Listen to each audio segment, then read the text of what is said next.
الشهيدانا نامت هنغاري دليل آيارات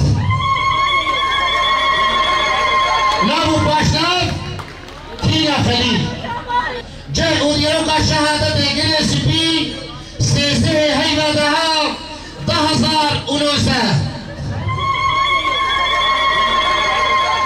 السلام عليكم ورحمة الله وبركاته. بداية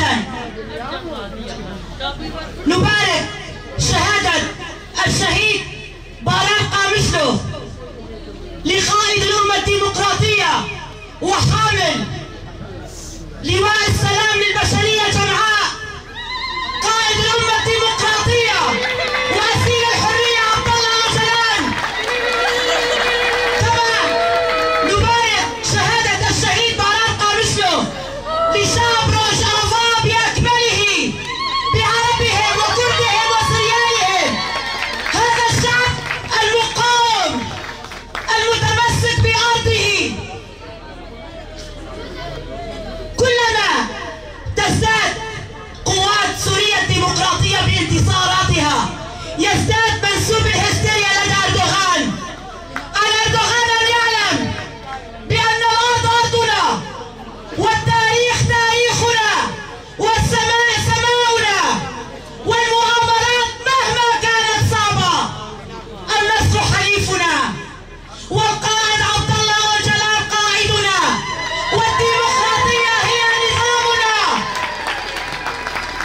طريق الشهادة هي طريقنا، ومشروع الديمقراطية هي دربنا. صاحب السياسة الغوغاء أردوغان عليه أن يعلم جيدا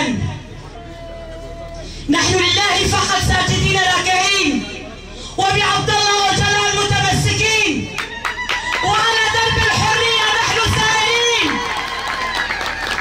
ثورة الحرية مستمرة، ونحن بالرغم من الظروف الصعبة التي تحيط بنا ولكننا نحن نعيش انتصارات مبهرة.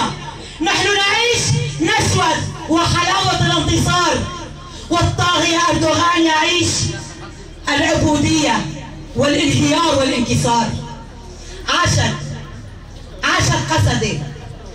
المجد والخلود لشهدائنا، شهداء قوات سوريا الديمقراطية، وألف قبلة وقبلة على جلودهم.